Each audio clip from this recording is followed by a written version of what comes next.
Welcome back candidate, एक बार फिर से आप लोगों का वेलकम है my M my future YouTube channel पर। आज का जो हमारा पेपर है वो है जुलाई 2022 का M2R5 web designing and publishing set number 1 है। नाइलेट द्वारा जुलाई 2022 में जो M2R5 web designing and publishing set 1 solve कराया गया था, एग्जामिनेशन कंडक्ट कराया गया था, उसका ये कंप्लीट सॉल्यूशन है। स्टेप बाय स्टेप इस वीडियो में आपको एवरी क्वेश्चन का सॉल्यूशन मिलेगा। यदि अभी तक आपने इस यूट्यूब चैनल को सब्सक्राइब नहीं किया है तो प्लीज़ सब्सक्राइब कर लीजिए, लाइक कीजिए और शेयर कीजिए अपने फ्रेंड्स के साथ जो ओ लेवल या ए लेवल या फिर नाइलेट से रिलेटेड कोई भी स्टडी कर रहे हैं, क्योंकि एक डेडिकेटेड चैनल है नाइलेट की स्टडी के लिए और यहाँ पर आपको कंप्यूटर रिलेटेड बहुत सारी इन्फॉर्मेशन मिलती है। तो आइए स्टार्ट करते हैं। क्वेश्चन नंबर 1 से लेकर 100 तक आज हम सारे के सारे पेपर सोल्व करेंगे। तो यहाँ पर क्वेश्चन नंबर 1 है, यहाँ पर एक प्रॉपर्टी दी गई है W3 बॉर्डर 0 W3.css के लिए बॉर्डर प्रॉपर्टी है। तो इसमें से कौन सा जो पॉइंट है वो ट्रू है। देखिए, जब आप W3 बॉर्डर इस तरह की प्रॉपर्टी का यूज़ करते हैं W3 CSS में, तो ये क्या करता है, रिमूव कर देता है सारे के सारे बॉर्डर्स को। यानी यहाँ पर देखिए आप W3 तो स्टैंडर्ड है ये, और बॉर्डर किया है यहाँ पर 0, तो जितना भी बॉर्डर से रिलेटेड ऑल बॉर्डर्स है उसको 0 कर देगा ये। और ये इस तरीके से अप्लाई किया जाता है CSS में। ये इसका फॉर एग्जांपल मैंने नोट डाउन किया है कि डिप क्लास के अंदर डिप के अंदर क्लास लगाई जाती है और उसके बीच में कंटेंट लिखा जाता है। तो ये क्लास स्पेशली डिज़ाइन की गई है कि एलिमिनेट करने के लिए किसी भी टाइप के बॉर्डर को और अप्लाइड करने के लिए बॉर्डर को किसी एलिमेंट पर या फिर रिमूव करने के लिए। तो ये इसका जो करेक्ट आंसर होगा, ये एक प्रैक्टिकल क्वेश्चन है, तो removes all borders. Question number 2, यहाँ पर एक W3 स्टैंडर्ड दिया गया है। रो और पैडिंग एक क्लास है, क्या डिफाइन करती है ये क्लास है, क्या चीज़ डिफाइन करेगी। तो W3.css के अंदर ये जो क्लास है W3_रो_पैडिंग जो क्लास है वो डिफाइन करती है कंटेनर को। रिस्पॉन्सिव क्लास है ये, रिस्पॉन्सिव क्लास, यानी यहाँ पे एक वर्ड आया रिस्पॉन्सिव। तो रिस्पॉन्सिव का मतलब ये होता है कि कोई भी अगर आपने वेबसाइट या कोई एप्लीकेशन को डिज़ाइन किया है, अगर आप उसको कंप्यूटर पर ओपन करेंगे वो तो अपने अकॉर्डिंग स्क्रीन को सेट कर लेगा, मोबाइल पर ओपन करेंगे तो अपने अकॉर्डिंग मोबाइल के अकॉर्डिंग उसका व्यू बना लेगा। तो इसको बोलते हैं रिस्पॉन्सिव। तो एक रिस्पॉन्सिव क्लास है जो with 8 pixels of padding add करती है लेफ्ट और राइट साइड में। तो ये करती क्या है कि ये कंटेनर है किसके लिए, रिस्पॉन्सिव क्लासेस के लिए, जो लेफ्ट साइड से यानी दाएँ और बाएँ से 8 पिक्सल की जो राइट पैडिंग है या लेफ्ट पैडिंग है उसको ऐड करता है। क्वेश्चन नंबर 3, HTML के लिए क्या ट्रू है। तो सबसे पहले कि HTML की फुल फॉर्म हमें पता होनी चाहिए। मल्टीपल टाइम्स HTML की फुल फॉर्म पूछी गई है एग्जामिनेशंस में। हाइपरटेक्स्ट मार्कअप लैंग्वेज इसका पूरा नाम होता है, और इसके लिए जो सही है वो है कि इसका उपयोग स्थिर वेब पेजों को डिज़ाइन करने के लिए किया जाता है। इसका मतलब कि स्टैटिक वेब पेज है जिसको एक बार बनाने के बाद फिर बाद में चेंजेस नहीं किया जाता है, वहाँ पर आप HTML का यूज़ कर सकते हैं। स्टैटिक वेब पेजेस के लिए ही HTML को बनाया गया था। क्वेश्चन नंबर 4, यहाँ पर प्रॉपर एक वेब पेज के लिए कोडिंग करते समय HTML में टैग को उचित क्रम है। यानी जब आप HTML का सिंटैक्स की यहाँ पर बात हो रही है, तो HTML का सिंटैक्स जो करेक्ट सिंटैक्स होता है कैंडिडेट, उसमें होता है सबसे पहले HTML आता है, फिर हेड आता है, हेड के बीच में टाइटल आता है और टाइटल के बाद बॉडी आता है, और यही फिर इसके बाद में क्लोजिंग सीक्वेंस चलता है। तो ऑप्शन नंबर C इसका करेक्ट ऑप्शन होगा। क्वेश्चन नंबर 5 है कि अगर आपको लगता है कि वेरिएबल का मान बदल सकता है तो कौन सा कीवर्ड आप इस्तेमाल करेंगे। तो जब भी वेरिएबल का नाम बदल सकता है तो उसके लिए लेट एक नाम का कीवर्ड आता है। ये लेट कीवर्ड है, ये कहाँ पर अवेलेबल है, जावास्क्रिप्ट की बात हो रही है। In JavaScript the let keyword is used to declare variable that can be रीअसाइंड।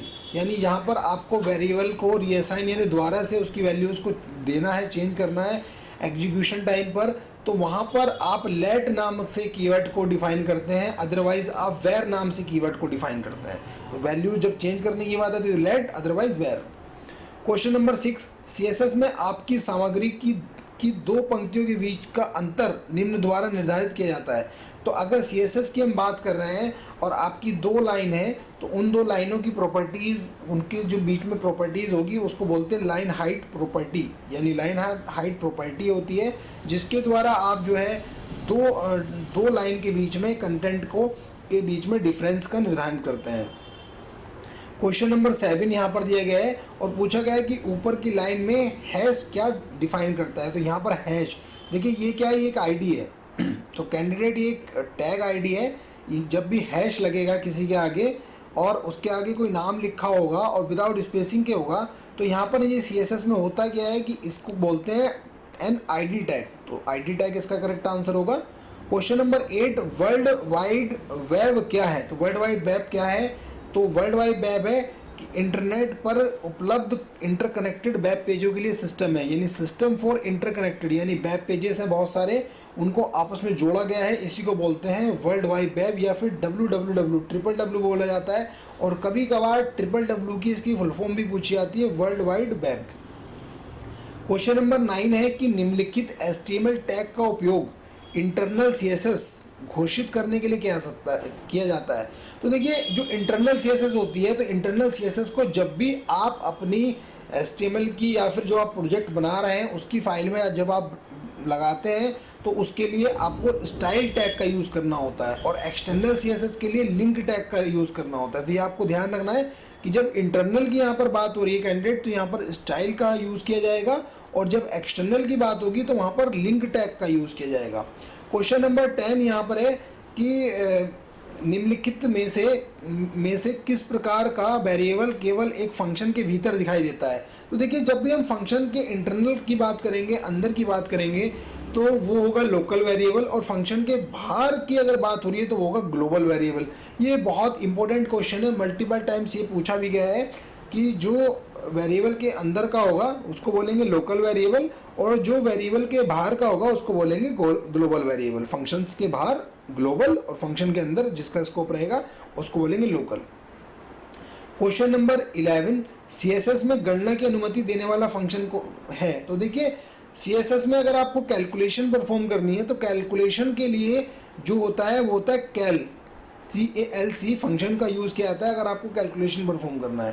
Question number 12, जो कर्व का एडजस्टमेंट होता है वो किसके द्वारा कंट्रोल किया जाता है? तो एक्सपोजर इन द इमेज, यानी छवि में एक एक्सपोजर नाम का ऑप्शन होता है, तो वो उस कर्व को एडजस्टमेंट करने के लिए उसका यूज़ किया जाता है। Question number 13, all the tags present in HTML are. तो देखिए, जितने भी HTML में टैग हैं, जो टैग है HTML के अंदर, यानी हाइपर टेक्स्ट मार्कअप लैंग्वेज के अंदर जो भी टैग उपलब्ध हैं, तो वो क्या है? तो वो नॉन केस सेंसिटिव है, वो केस सेंसिटिव नहीं है।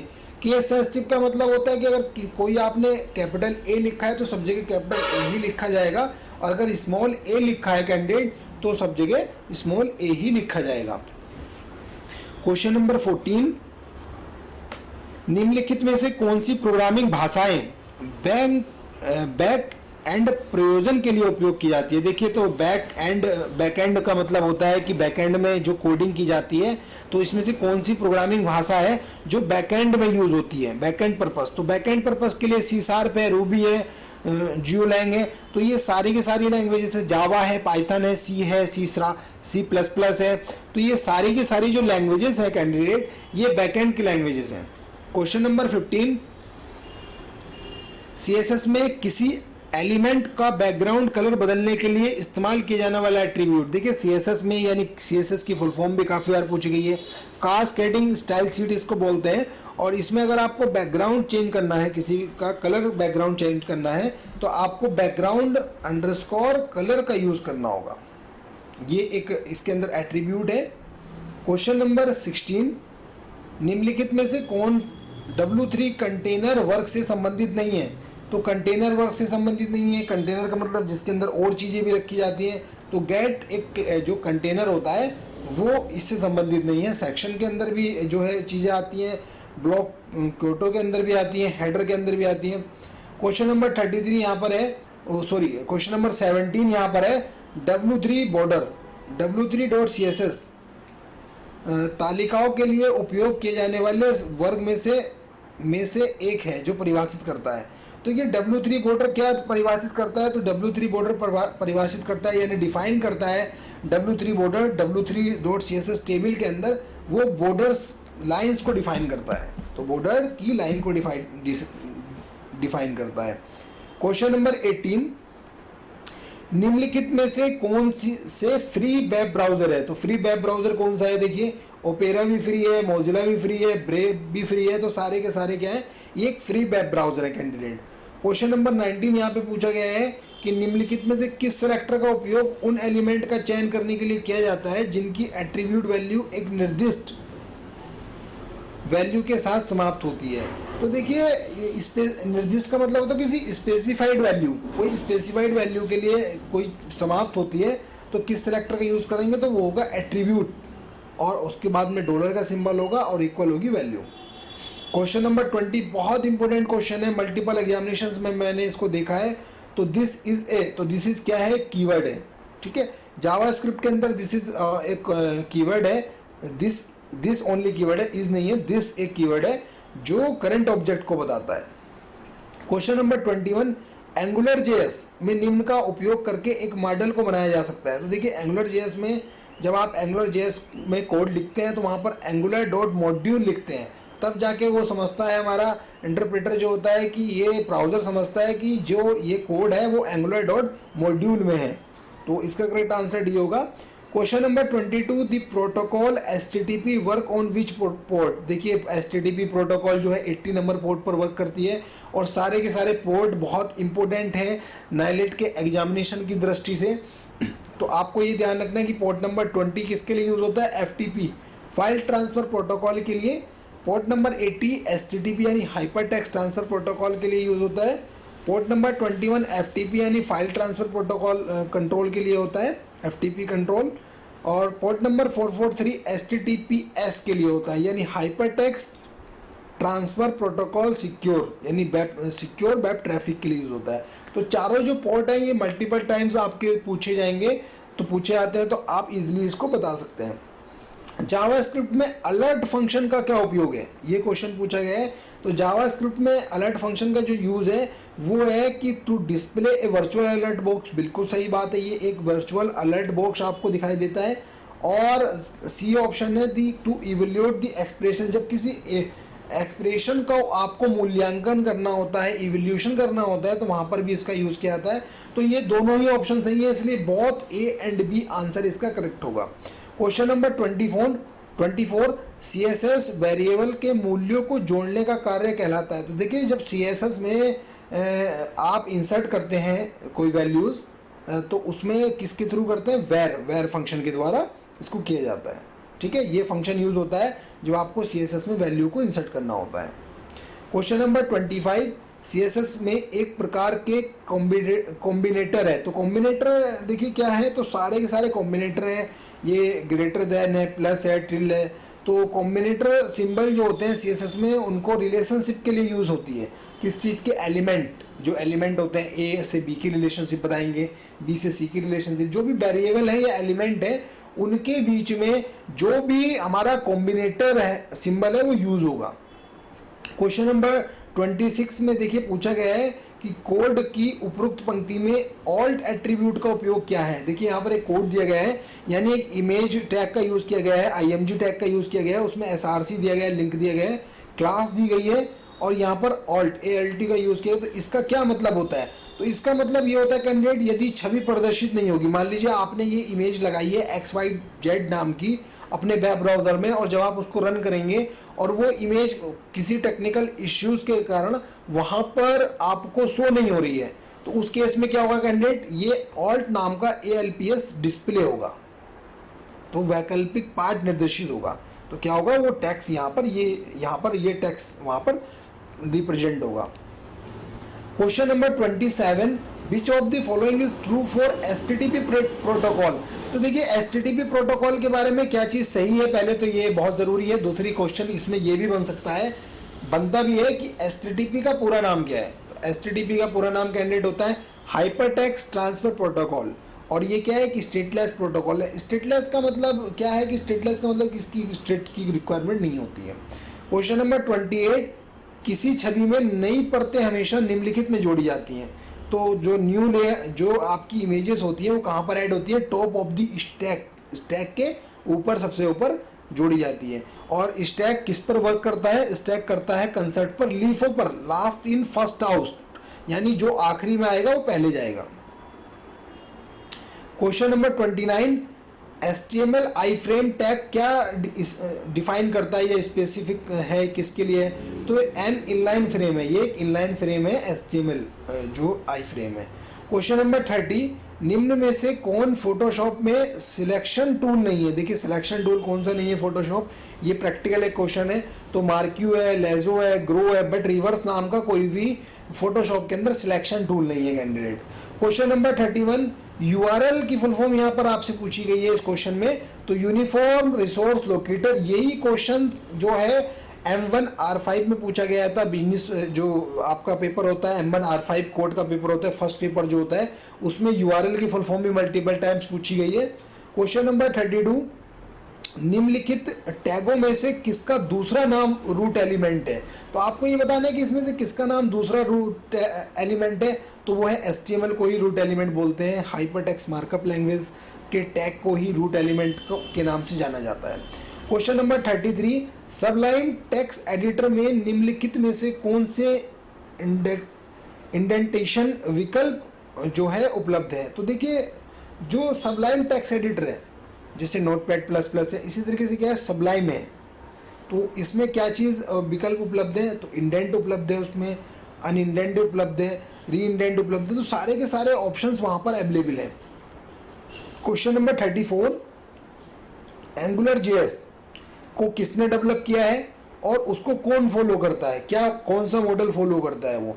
तो एंगुलर जो JS है उसको डेवलप किया था मिस्को हैवरी ने। तो मिस्को हैवरी ने इसको डेवलप किया था और ये MVC के कंसेप्ट पे काम करता है, यानी मॉडल, व्यू और controller. Actually candidate model, view और कंट्रोलर एक बहुत बड़ा कंसेप्ट है, बहुत इस पे वैल्यू है इसकी। तो मॉडल के अंदर होता है डेटा से रिलेटेड काम, व्यू के अंदर होता है कि जो आपको रिप्रेजेंट होता है उससे रिलेटेड काम, और कंट्रोलर के अंदर मेन कोड लिखा जाता है, लॉजिक इंस्ट्रक्शंस लिखे जाते हैं इसके अंदर। Question number 35, document object model क्या रिप्रेजेंट करता है? तो जिसको डोम मॉडल बोलते हैं बहुत जगह, इसके बारे में भी इंटरव्यू में पूछा जाता है कैंडिडेट से कि डोम के बारे में बताइए। तो होल HTML डॉक्यूमेंट्स, क्योंकि सारे के सारे HTML डॉक्यूमेंट को ये क्या करता है, रिप्रेजेंट करता है। क्वेश्चन नंबर 36, कि www पर सूचना प्रसारित करने के लिए किस प्रोटोकॉल का प्रयोग किया जाता है? तो देखिए www यानी वर्ल्ड वाइड वेब पर जब भी हम इंफॉर्मेशन को ट्रांसमिट करते हैं तो वहाँ पर HTTP प्रोटोकॉल का यूज होता है। Question number 37, ID selector is donated bye. तो ID सिलेक्टर किसके द्वारा डोनेट किया जाता है? तो हैशटैग के द्वारा डोनेट किया जाता है। Question number 38, which of the following framework are use to back end? तो देखिए बैक एंड के लिए जो फ्रेमवर्क यूज होता है वो सारे के सारे फ्रेमवर्क हैं। फ्लास्क आता है, एक्सप्रेस आता है, डाइजिनो आता है, तो ये सारे के सारे फ्रेमवर्क क्या हैं, ये बैक एंड पर्पस के लिए यूज होने वाले हैं। क्वेश्चन नंबर 39, एंगुलर JS में निम्नलिखित में से कौन से निर्देशित यानी डायरेक्टिव्स उपयोग किए जाते हैं? तो देखिए जब भी आप एंगुलर JS का यूज़ करेंगे कैंडिडेट, तो वहाँ पे ng ऐप नाम की जो डायरेक्टरी है उसका यूज़ किया जाता है, उससे ही हमारा वेब ब्राउजर जान पाता है कि वो एंगुलर है। क्वेश्चन नंबर 40, निम्न में से कौन एक ब्राउज़र नहीं है? तो देखिए क्रोम एक ब्राउज़र है, फायरफॉक्स एक ब्राउज़र है, गूगल एक सर्च इंजन है ना कि वेब ब्राउज़र, सफारी की भी एक वेब ब्राउज़र है, तो यहाँ करेक्ट आंसर होगा गूगल। क्वेश्चन नंबर 41 है कि कोड की उपरोक्त पंक्ति में जो एस्ट्रिक है वो दर्शाया गया है। तो देखिए एस्ट्रिक क्या करता है, जब यहाँ पर एस्ट्रिक लगता है किसी क्लास नेम के बाहर, वो होता है यूनिवर्सल सेलेक्टर, इसको बोलते हैं, क्या बोलते हैं, यूनिवर्सल सेलेक्टर। और जब हैश लगेगा तो उसको बोलेंगे ID सिलेक्टर, ठीक है, और डॉट लगेगा तो वो होगी क्लास सेलेक्टर। तो ये ध्यान रखिएगा, तीनों चीज़ें आपको अच्छे से पता होना चाहिए। क्वेश्चन नंबर 42, निम्नलिखित में से कौन सी W3.CSS क्लासेस का उपयोग टेक्स्ट को संरेखित करने के लिए नहीं किया था? मतलब क्या है कि जो W3.CSS क्लास है उसका यूज़ टेक्स्ट को अलाइन करने के लिए नहीं किया था, ठीक है। तो सेंटर नाम की कोई क्लास नहीं होती, W3_center, तो इस नाम की कोई क्लास नहीं होती है। क्वेश्चन नंबर 43, एंगुलर JS में ng मॉडल क्या रिप्रेजेंट करेगा? तो ng डायरेक्टरी जो है वो क्या रिप्रेजेंट करेगी? Status for application data. तो ng मॉडल मैंने अभी आपको ऊपर भी बताया था, MVC का कंसेप्ट मॉडल, व्यू, कंट्रोलर। तो M उसमें क्या था, मॉडल, यानी डेटा से रिलेटेड बात हो रही थी। व्यू क्या था, जो आपको रिप्रेजेंट होता है, जिसको आप देख पाते हो, उससे रिलेटेड बात हो रही थी।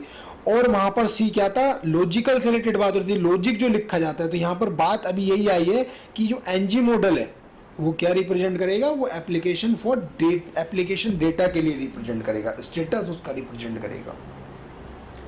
क्वेश्चन नंबर 44, एक which of the following class use to display an extra large list. देखिए एक्स्ट्रा लार्ज लिस्ट के लिए कौन सी क्लास अवेलेबल है, तो वो है W3_XX लार्ज। ठीक है, तो एक्स्ट्रा लार्ज ये ध्यान रखिएगा, ये क्लास है।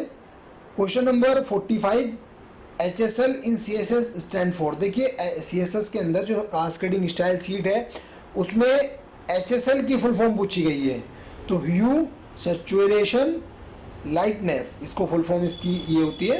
क्वेश्चन नंबर 46, Notepad++ जो सॉफ्टवेयर है, एप्लीकेशन है, वो किस में लिखा गया है, तो C++ में जो है Notepad++ को जो है बनाया गया है। क्वेश्चन नंबर 47, निम्नलिखित में से किस आईडी का उपयोग AngularJS के विकास के लिए किया जाता है। देखिए आईडी की फुल फॉर्म यहाँ पे दी हुई है, काफ़ी बार पूछी भी जाती है, इंटीग्रेटेड डेवलपमेंट इन्वायरमेंट, पहला क्वेश्चन यहाँ से ही बनेगा। और ये किसके लिए यूज़ की जाती है, तो यहाँ पर देखिए सबलाइन टेक्स्ट में भी आप यूज़ कर सकते हैं बनाने के लिए, मतलब AngularJS को। इक्लिप्स एक आता है और विजुअल स्टूडियो बहुत पावरफुल सॉफ्टवेयर है। तो ये सारे के सारे सॉफ्टवेयर्स में आप इंटीग्रेटेड आईडी है ये, जिसके अंदर आप AngularJS का यूज़ कर सकते हैं। Question number 48, to add rounded corner to an image which class is use. देखिए राउंडेड अगर आपको कॉर्नर ऐड करने हैं अपने डॉक्यूमेंट में, अपनी HTML के फाइल में, डॉक्यूमेंट में, तो वहाँ क्या यूज़ करेंगे आप, W3_round जो एक क्लास है उसका आप यूज़ करेंगे। क्वेश्चन नंबर 49, वेब पेजों को डिजाइन करने के लिए CSS के किस रूप का उपयोग किया जाता है। तो देखिए वेब पेजों को डिजाइन करने के लिए CSS के किस रूप का उपयोग किया जाता है, तो एक्सटर्नल जो CSS होती है तो उसका पॉपुलर है, मतलब डिज़ाइन यूज़ करने के लिए तो हम इंटरनल का भी यूज़ करते हैं, इनलाइन का भी यूज़ करते हैं, बट जितने भी बड़े एप्लीकेशन तैयार होते हैं उसमें एक्सटर्नल CSS का रोल बहुत इंपॉर्टेंट है, क्योंकि एक्सटर्नल CSS आपको बहुत सारी फैसिलिटी प्रोवाइड करता है। तो यहाँ पर जो पॉपुलैरिटी की बात आ गई है, इस पॉपुलैरिटी कीवर्ड से, जो पॉपुलैरिटी वर्ड है, इसके कारण जो है एक्सटर्नल इसका करेक्ट आंसर होगा।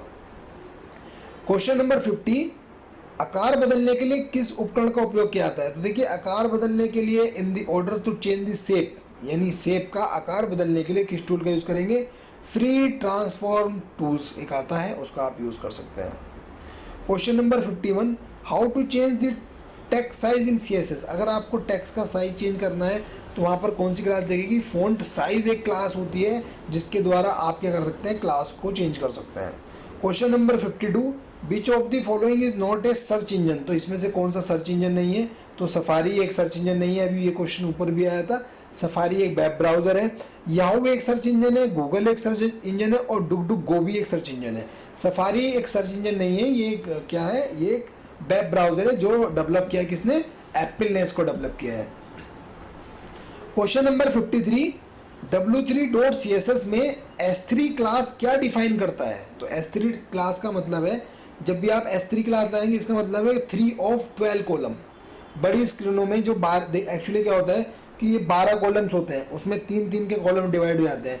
एक्चुअली कैंडिडेट इसमें मैक्सिमम जो क्वेश्चंस आए हैं वो आए हैं प्रैक्टिकल सेशन से। तो देखिए प्रैक्टिकल सेशन से पेपर नंबर 1 आता है, paper number 2, paper number 3, maximum जो क्वेश्चंस बनेंगे वो प्रैक्टिकल से बनेंगे। और प्रैक्टिकल सीरीज हमारे यूट्यूब चैनल पर ऑलरेडी अवेलेबल है, यदि आपने अभी तक उसको नहीं देखा है तो प्रैक्टिकल सीरीज से प्लीज़ आप उसको देखिए और अपना प्रैक्टिकल भी मजबूत करिए, क्योंकि जब आप ओ लेवल का सर्टिफिकेट पास कर लेंगे, आप जब जॉब के लिए जाएंगे तो आपके पास एक प्रैक्टिकल नॉलेज होना बहुत इंपॉर्टेंट है, क्योंकि प्रैक्टिकल नॉलेज एक विटल रोल प्ले करती है हमारे कैरियर को आगे बढ़ाने के लिए। क्योंकि स्टडी का मेन पर्पस ये है नाइलेट का कि आपको एम्प्लॉयबल बनाया जाए, जिससे कि आप रोजगार पा सकें। क्वेश्चन नंबर 54, एक खाली स्टेटमेंट मिलने पर इंटरप्रेटर क्या करेगा। देखिए अगर आप कोई खाली स्टेटमेंट मिल रहा है तो जो इंटरप्रेटर है वो क्या करेगा, तो इग्नोर कर देगा, सिंपल सी बात है, स्टेटमेंट को वो अनदेखा कर देगा और आगे बढ़ जाएगा। तो खाली अगर स्टेटमेंट है तो ब्लैंक है। क्वेश्चन नंबर 55, जावास्क्रिप्ट में कन्फर्म मेथड का उपयोग किससे संबंधित है। तो कन्फर्म मेथड जो होता है जावास्क्रिप्ट में वो विंडोज़ का फंक्शन है, तो ये विंडोज़ के लिए अप्लाई होता है, विंडो का ऑब्जेक्ट है और विंडो पर ही आपको ये शो होता है कन्फर्मेशन, जो कन्फर्मेशन ले आता है यस और नो। क्वेश्चन नंबर अगर हम 56 की बात करें तो निम्न में से कौन सा w3.css में उपयोग किया जाने वाला डिफ़ॉल्ट फ़ॉन्ट आकार है। तो वरदाना जो है देखिए वो डिफ़ॉल्ट होता है इसके अंदर w3.css में। Question number 57 Sublime text editor is written in which language. तो देखिए सबलाइन टेक्स्ट एडिटर की बात हो रही है तो किस लैंग्वेज में लिखा गया है, तो बोथ पाइथन एंड C++ दोनों में लिखा गया है। Question number 58 which of the following are two common event handler function use for both button and movie clips. तो देखिए बटन और मूवी क्लिप्स दोनों के लिए निम्नलिखित में से कौन से दो सामान्य इवेंट हैंडलर का उपयोग किया जाता है। तो नंबर 1 है ऑन रोल ओवर, एक आता है, एक होता है ऑन रोल आउट। तो ये दो मेथड हैं, दो फंक्शन इवेंट हैंडलर हैं जिसका उपयोग किया जाता है। क्वेश्चन नंबर 59 निम्नलिखित में से कौन सा सही CSS सिंटैक्स है। तो सही CSS सिंटैक्स है C वाला, H1 स्टाइल, इस तरीके से स्टाइल लिखा था, इक्वल डबल कोट्स के अंदर कलर लिखा जाएगा टोमेटो और डबल कोट्स को बंद कर दिया जाएगा। तो ये करेक्ट सिंटैक्स है। जब आप इनलाइन, ये इनलाइन CSS का एग्जाम्पल है जब आप लाइन के ही अंदर CSS जोड़ते हैं। क्वेश्चन नंबर 60 यहाँ पर पूछेगा कि निम्नलिखित में से कौन सा प्रतीक यानी कौन सा सिंबल एंगुलर JS में फिल्टर के रूप में उपयोग किया जाता है। तो ये होता है, ये सिंबल का यूज़ किया जाता है, तो इसको ही फिल्टरेशन के लिए यूज़ करते हैं। क्वेश्चन नंबर 61 यदि HTML में उनके क्लोजिंग टैग का उपयोग नहीं किया जाता तो कौन से टैग प्रभावित होंगे। अगर आप देखिए क्लोजिंग टैग का उपयोग नहीं करेंगे, मान लीजिए कि अगर आप तो उसमें क्लोज नहीं करेंगे उन टैगों को, तो वो कौन से टैग होंगे जो इम्पैक्ट नहीं डालेंगे। ठीक है, तो HR टैग क्लोज करने की रिक्वायरमेंट नहीं होती कैंडिडेट। BR टैग जो होता है, HR होता है हॉरिजेंटल के लिए और BR होता है ब्रेक करने के लिए लाइन का। तो ये दो ऐसे टैग हैं जिसके अंदर क्लोजिंग टैग की रिक्वायरमेंट नहीं है, कोई इम्पैक्ट नहीं होगा। Question number 62 adobe flash CS4 में निम्नलिखित में से कौन सही है। तो देखिए आपको ट्विन सही है, तो आपको करेक्ट फाइंड करना है एडोब फ्लैश CS4 के अंदर ट्विन। तो सारे के सारे क्लासिक ट्विन भी है, सेट ट्विन भी अवेलेबल होता है, मोशन ट्विन भी अवेलेबल है, तो all of the above. Question number 63 यहाँ पर पूछा गया है कि यदि what will be the response of the form if we set the value of method attribute. देखिए अगर आप जब आप फॉर्म को सबमिट करते हैं तो देखिए यहाँ पर एक एग्जाम्पल दिए गए और यहाँ पर मेथड किया गया है पोस्ट। तो यहाँ पर दो मेथड आते हैं कैंडिडेट, एक होता है गेट, एक होता है पोस्ट। तो जब हम पोस्ट मेथड करते हैं तो इसका मतलब होता है कि जो आपने फॉर्म को सबमिट किया है उसका डेटा आपको URL पर दिखाई नहीं देगा। अगर आपने गेट का यूज़ किया है तो वहाँ पर आपका डेटा URL पर शो होगा।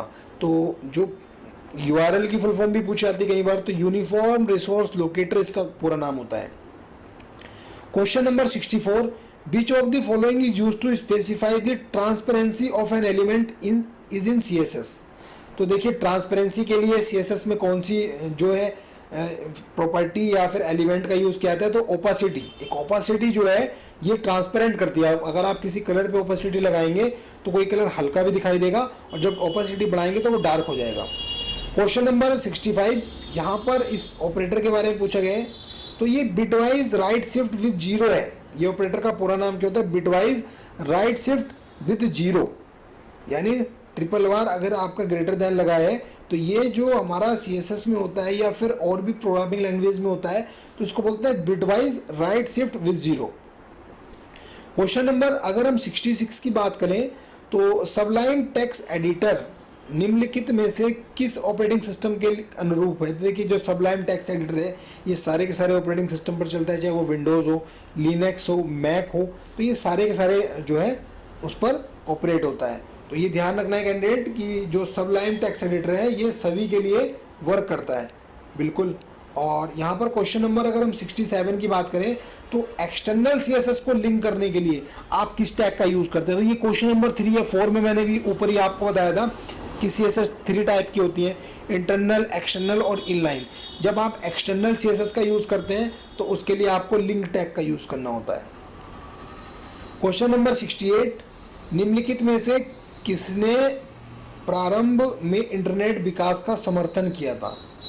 तो देखिए इंटरनेट का जो सपोर्ट किया था इनिशियल फेज में डेवलपमेंट में वो था ARPANET। ARPANET की काफ़ी बार फुल फॉर्म भी पूछी गई है NILET के पेपर्स में। Advance research project agency network इसको बोलते हैं कैंडिडेट। क्वेश्चन नंबर 69, CSS में टेक्स्ट में शैडो कैसे जोड़ेंगे? तो टेक्स्ट शैडो जोड़ने के लिए टेक्स्ट शैडो क्लास अवेलेबल है, टेक्स्ट शैडो क्लास से आप जोड़ सकते हैं। Question number 70, movie clips object को निम्नलिखित में से कौन सी विधियाँ हैं? तो मूवी क्लिप अगर आपको यूज़ करना है, ऑब्जेक्ट का यूज़ करना है, तो कौन कौन से मेथड आप यूज़ कर सकते हैं, उसके अंदर क्या क्या फैसिलिटी है? प्ले अवेलेबल होता है, स्टॉप अवेलेबल होता है, गो टू एंड प्ले भी अवेलेबल होता है। तो ऑल ऑफ दी अब ये सारे के सारी जो ऑब्जेक्ट के अंदर, मूवी क्लिप्स ऑब्जेक्ट के अंदर ये सारे के सारे मेथड्स अवेलेबल होते हैं। क्वेश्चन नंबर 71, HTML में डिफ़ॉल्ट रूप से कितने टैग्स हेडिंग्स में अवेलेबल है? तो 6 टैग अवेलेबल है, H1 से लेके S6 तक सारे के सारे 6 टैग आपके पास अवेलेबल है। Question number 72, how to remove parts of an image, यानी आप जो है इमेज के पार्ट को कैसे रिमूव करेंगे? तो क्रॉप फीचर होता है, कहीं पर भी अगर आपको इमेजेस को कट करना है तो क्रॉप फीचर के थ्रू आप उसको कट कर सकते हैं। Question number 73, expression in Angular can be written as, तो देखिए एक्सप्रेशन जो होता है एंगुलर JS के अंदर वो कैसे लिख सकते हैं आप? देखिए इस तरीके से भी लिख सकते हैं आप, कर्ली ब्रेसेस को ओपन करके double curly braces expression write down कर दीजिए, या फिर ngbind नाम की डायरेक्टरी होती है उसके थ्रू आप एक्सप्रेशन को बाइंड कर सकते हैं। तो बोथ A एंड B के थ्रू आप एक्सप्रेशन को राइट कर सकते हैं। क्वेश्चन नंबर 74 है कि यदि आपको एक न्यू डायरेक्टरी है एंगुलर JS में तो क्रिएट करनी है तो कैसे करेंगे? तो डॉट डायरेक्टरी के थ्रू आप जो है नई डायरेक्टरी बना सकते हैं एंगुलर JS में।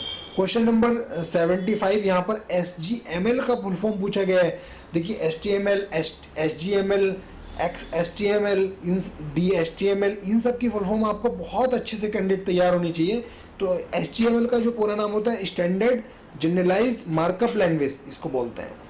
Question number 76, which of the following is a type of web hosting, तो वेब होस्टिंग को कौन सा है? तो शेयर होस्टिंग होती है, आज के समय में क्लाउड बहुत ज़्यादा ऑपरेट हो रहा है, वर्चुअल प्राइवेट सर्वर है, तो ये सारे के सारे क्या वेब होस्टिंग के टाइप है। क्वेश्चन नंबर 77, रंगों को और अधिक ज्वलित बनाने के लिए आप किस विकल्प को यूज़ करेंगे? तो अगर आपको ज़्यादा मतलब एडजस्टमेंट करना है, कलर का मोर विविड करना है, तो सैचुरेशन एक ऑप्शन आता है, उसके थ्रू आप क्या कर सकते हैं और ज़्यादा विजिबल हो जाएगा वो कलर। क्वेश्चन नंबर 78, WWW यानी वर्ल्ड वाइड वेब का प्रस्ताव किसने दिया था? तो यानी फादर ऑफ WWW बोल लीजिए, या प्रस्ताव किसने दिया, प्रपोज किसने किया? तो ये टिम बर्नर ली थे जिन्होंने इसको WWW को बनाया था।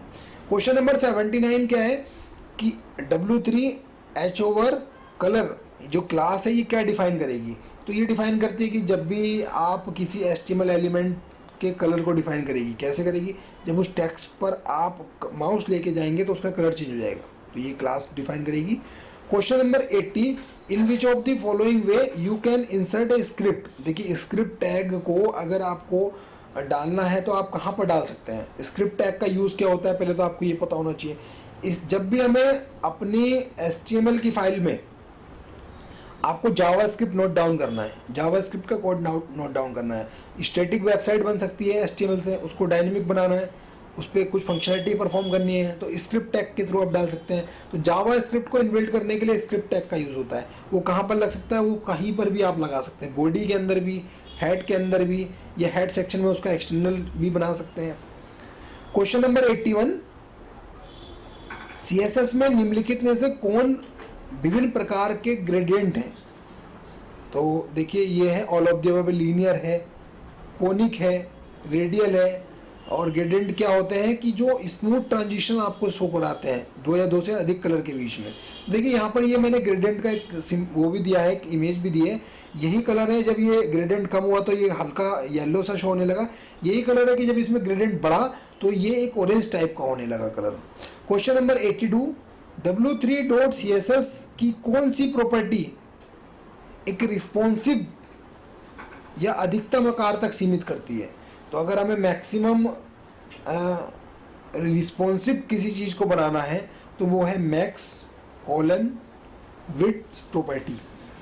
Question number 83, which of these represent the description list. देखिए डिस्क्रिप्शन लिस्ट अगर आपको नोट डाउन करनी है HTML के अंदर तो तो जो करेक्ट सीक्वेंस होता है वो dt, dl और dd, तो ये करेक्ट है।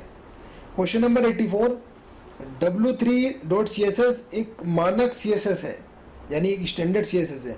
किसके लिए है? jQuery लाइब्रेरी के लिए है, बिल्कुल सही बात है, और जावास्क्रिप्ट की लाइब्रेरी के लिए है। तो बोथ A और B आर फॉल्स। क्यों? क्योंकि w3.css एक स्टैंडर्ड है। किसके लिए है CSS? वो अपने CSS के लिए है, ना कि jQuery लाइब्रेरी के लिए, ना कि जावास्क्रिप्ट के लिए। क्वेश्चन नंबर 85, जावास्क्रिप्ट में निम्नलिखित में से कौन सा वेरिएबल का सही सिंटैक्स है? तो सही सिंटैक्स क्या है? देखिए, अंडरस्कोर का सिंबल आ सकता है, नंबर कभी भी पहले नहीं आ सकता वेरिएबल में, माई फोन यानी स्पेस नहीं आ सकता, जबकि अंडरस्कोर आ सकता है। ठीक है, तो ये करेक्ट सिंटैक्स है। क्वेश्चन नंबर 86, एक HTML प्रोग्राम को किस एक्सटेंशन का उपयोग करके कंपाइल किया जा सकता है? संकलित का मतलब होता है कंपाइल करना। तो HTML प्रोग्राम को अगर हमें कंपाइल करना है तो .html के द्वारा कर सकते हैं, .html के द्वारा कर सकते हैं, तो ये आप कर सकते हैं। जबकि देखिए यहाँ पर क्वेश्चन ये जो दिया गया है कंपाइल, तो देखिए जो HTML होता है वो कंपाइल होता ही नहीं है। यहाँ पर ये थोड़ा क्वेश्चन गलत दिया गया है इस पेपर में 86 में। कंपाइलेशन नहीं है HTML तो एक इंटरप्रेटेड है, वो इंटरप्रेटेड होती है। जो वेब ब्राउज़र होता है वो हमारा इंटरप्रेट करता है। तो यहाँ पर इंटरप्रेट जो है कंपाइल के स्थान पर ये वर्ड आना चाहिए, इंटरप्रेट कर सकते हैं। तो .htm और .html के द्वारा कर सकते हैं। क्वेश्चन नंबर 87, AngularJS का जो सिंटैक्स है वो इस तरह दिखता है। कैसे दिखता है? जब आप AngularJS को देखते हैं तो div ng ऐप और यहाँ पर इक्वल डबल कोट में डायरेक्टरीज आ जाती है और div को क्लोज कर देते हैं। तो देखिए ये जितने भी क्वेश्चन यहाँ पर आ रहे हैं ये एक प्रैक्टिकल सोल्यूशन है। प्रैक्टिकल अगर आपने किया है तो आप इजीली इन क्वेश्चन को सोल्व कर सकते हैं। क्वेश्चन नंबर 88, w3.css में एक पैनल वर्ग है जो क्रम से किसी भी HTML एलिमेंट में ऊपर और नीचे मार्जिन तथा बाएं और दाएं पैडिंग जोड़ता है। तो उसका सही क्रम क्या होगा? तो देखिए क्लॉकवाइज चलता है, 16 पिक्सल 16 पिक्सल 16 पिक्सल 16 पिक्सल, यानी लेफ्ट राइट आपको पूरा का पूरा मार्जिन जोड़ना है, लेफ्ट और राइट, और पैडिंग भी जोड़ना है, दाएं पैडिंग भी जोड़ना है। तो ये क्रम सही है। क्वेश्चन नंबर 89, निम्न में से कौन एक इमेज फाइल फॉर्मेट है? तो इमेज फाइल फॉर्मेट कौन है? .jpg एक इमेज फाइल फॉर्मेट है। क्वेश्चन नंबर 90, CSS में किसी एलिमेंट के चारों ओर गोल कोने बनाने के लिए क्या उपयोग करेंगे? तो बॉर्डर रेडियस का यूज़ करेंगे। जब भी हमें राउंडेड कॉर्नर तैयार करनी है CSS में तो हमारे पास क्लास अवेलेबल होती है border radius. Question number 91, different ways in which CSS1 can be added. देखिए CSS को ऐड करने के लिए मैं अभी आपको क्वेश्चन नंबर 3 में ये बता चुका था और ये क्वेश्चन फिर से आ गया है। तो इनलाइन CSS आप लगा सकते हैं, इंटरनल लगा सकते हैं, एक्सटर्नल लगा सकते हैं, तो ऑल ऑफ दी अबव इसका करेक्ट आंसर होगा। क्वेश्चन नंबर 92, प्रोग्राम का आउटपुट पूछा गया है, क्या इसका आउटपुट होगा? तो प्रोग्राम का आउटपुट होगा 50। यहाँ पर क्या है कि देखिए एक HTML लिखा गया, HTML बॉडी स्क्रिप्ट। अब यहाँ पर मेन बात स्टार्ट होगी। एक्चुअली स्क्रिप्ट टैग का यूज किस लिए किया जाता है? जावास्क्रिप्ट को ऐड करने के लिए किया जाता है। यहाँ एक वेरिएबल दिया गया है 50, ये क्या है? ग्लोबल वेरिएबल है। एक फंक्शन बनाया गया है A और अलर्ट में इस नंबर को डिस्प्ले कराया गया है, तो क्या होगा? और यहाँ पर दूसरा फंक्शन बनाया गया है B और अलर्ट में नंबर को डिस्प्ले कराया गया है, तो ये ग्लोबल वेरिएबल है। ठीक है, तो जब ये प्रोग्राम रन होगा तो क्या करेगा? 50 रिटर्न करेगा, क्योंकि नंबर क्या है? 50 है। फर्स्ट टाइम जब ये प्रिंट हो जाएगा तो 50 प्रिंट करेगा, या ट्वाइस बार भी 50 आ सकता है, बट यहाँ पर एक ही ऑप्शन है तो 50 इसका आंसर होगा। क्यों है ये इसका 50 आंसर होगा कैंडिडेट? क्योंकि फंक्शन ए को ही कॉल किया गया है। फंक्शन ए को जब आप कॉल करेंगे तो एक बार फंक्शन कॉल होगा, नंबर की वैल्यू को प्रिंट करेगा 50। अगर फंक्शन बी को कॉल करते तो 50 और 50 डबल 50 आता। क्वेश्चन नंबर 93, CSS में अगर आपको कमेंट ऐड करना है तो क्या सिंबल यूज करेंगे? तो ये सिंबल है कमेंट को ऐड करने के लिए। क्वेश्चन नंबर 94, / एस्ट्रिक बीच में कमेंट लिख देते हैं, एस्ट्रिक ओपन करते हैं और / को बंद कर देते हैं। 94, सिंटैक्स को अगर आपको ऐड करना है कंटेनर में तो क्या सिंटैक्स होगा w3.css में? तो क्लास का यूज करते हैं, इक्वल w3 का कंटेनर यूज कर लेते हैं। क्वेश्चन नंबर 95, निम्न में से कौन सा फोटो एडिटर टूल नहीं है? तो फोटो एडिटर टूल कौन सा नहीं है? कैनवा का आता है, बहुत पॉपुलर है। फोटो आता है, तो ये पिक्सल नहीं है एक्चुअली। देखिए, तो पिक्सल क्या है? पिक्सल एक फोटो एडिटर टूल नहीं है। पिक्सल एक ओपन सोर्स डेस्कटॉप एप्लीकेशन है जिसका यूज किया था एनिमेशन क्रिएट करने के लिए। मॉडर्न, आज के समय में जो मॉडर्न एनिमेशन क्रिएट हो रहे हैं वो पिक्सल्स के थ्रू होते हैं। Question number 96, which of the programming language supported by notepad plus plus? देखिए, नोटपैड प्लस प्लस के लिए कौन सी लैंग्वेज सपोर्टेड है? तो मैटलैब नहीं है, मैटलैब स्पेशल अलग कंसेप्ट है। आर लैंग्वेज नहीं है, नन ऑफ दिस। देखिए, नोटपैड प्लस प्लस के लिए जो लैंग्वेज सपोर्टेड है बहुत सारी है। सी है, सी प्लस प्लस है, जावा है, पाइथन है, बहुत सारी लैंग्वेजेस हैं, रूबी है, रूबी है, तो ये लैंग्वेजेस नहीं है। क्वेश्चन नंबर 97, फोटोशॉप में टोन बैलेंस फीचर को विभाजन किया जाता है, यानी tone balance feature in Photoshop is split, यानी तोड़ा जाता है। तो कैसे? शैडोज में तोड़ सकते हैं, मिड टोन्स में, हाईलाइट में, सभी में टूट जाता है। क्वेश्चन नंबर 98, यहाँ पर पूछा गया है कि उपरोक्त कोड में नेम एट्रीब्यूट गायब है। देखिए, नेम एट्रीब्यूट गायब है, ये इस कोड में नेम एट्रीब्यूट गायब है। इनपुट में नेम एट्रीब्यूट का उपयोग न करने पर क्या इफेक्ट होगा? अगर हम इसका उपयोग नहीं करेंगे, जैसे कि आप देख रहे हैं इस वाली फील्ड में क्या है, लास्ट नेम में आप देखिए इनपुट टाइप टैग से यहाँ पे नेम एट्रीब्यूट दिया गया है लास्ट नेम, बट यहाँ पर यही नेम फर्स्ट नेम में लिखा गया है, बट यहाँ पर नेम एट्रीब्यूट नहीं मिला। तो ये क्या इफेक्ट करेगा? उस फील्ड में की वैल्यू सबमिट नहीं की जाएगी। देखिए, नेम एट्रीब्यूट क्या करता है, या तो आप नेम एट्रीब्यूट लगाइए या फिर आप आईडी एट्रीब्यूट लगाइए। अगर आप नहीं लगाएंगे तो उस फॉर्म को जब आप सबमिट करेंगे तो वो सर्वर पर सबमिट नहीं होगा।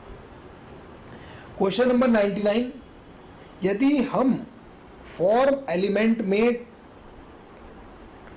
टारगेट एट्रीब्यूट को ब्लैंक सेट कर दें, जो टारगेट एट्रीब्यूट होता है उसको हम ब्लैंक सेट कर दें, तो क्या रिस्पॉन्स मिलेगा?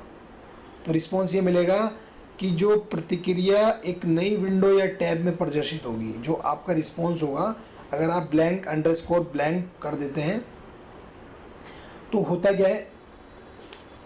तो वो नए पेज में ओपन होता है। क्वेश्चन नंबर 100,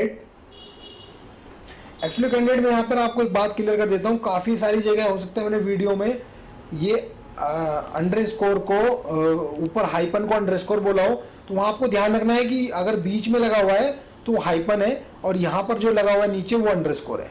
ठीक है, ये ध्यान रखिए आप। क्वेश्चन नंबर 100, एक खाली टैग क्या प्रदर्शित करता है, यानी एम्प्टी टैग जो होता है वो क्या रिप्रेजेंट करता है? तो क्लोजिंग टैग की आवश्यकता नहीं होती। एम्प्टी टैग की डेफिनेशन ये होती है कि उसमें क्लोजिंग टैग की रिक्वायरमेंट नहीं होगी। तो कैंडिडेट हमने ये जुलाई 2022 का जो नाइलेट द्वारा एग्जामिनेशन कंडक्ट कराया गया था, इसका हमने कंप्लीट सॉल्यूशन इस वीडियो में देखा है और हमारे YouTube चैनल पर आपको कंप्लीट ओल्ड पेपर का सॉल्यूशन मिल जाएगा। यदि आपको ये ओल्ड पेपर का सॉल्यूशन आपको PDF के फॉर्मेट में चाहिए तो आप हमसे परचेस भी कर सकते हैं, अगर आपको लगता है कि ये कंफर्टेबल है आपके लिए। और हमारे YouTube चैनल पर कंप्लीटली सॉल्यूशन अवेलेबल है, चाहे वो प्रैक्टिकल का हो चाहे वो थ्योरेटिकल का हो। ये वीडियो आपको कैसे लगी ये कमेंट बॉक्स में आप जरूर बताइए मेरे को। लाइक कीजिए, सब्सक्राइब कीजिए और अपने फ्रेंड और कलीग्स के साथ आप इसको शेयर कीजिए, जिससे कि बहुत ही वैल्यूएबल कोर्स और बहुत ही वैल्यूएबल एजुकेशन उनको बहुत अच्छे से मिल सके। और आपका मन में कोई भी डाउट है किसी क्वेश्चन को रिलेटेड या कोई भी क्वेश्चन आपको ये लगता है कि इसका आंसर ये नहीं ये होना चाहिए, चेंजेस होना चाहिए, तो आप हमें बताइए, हम उस पर डिस्कशन करेंगे। Thanks for watching this video. Okay, bye bye, ध्यान रखिए, सुरक्षित रहिए।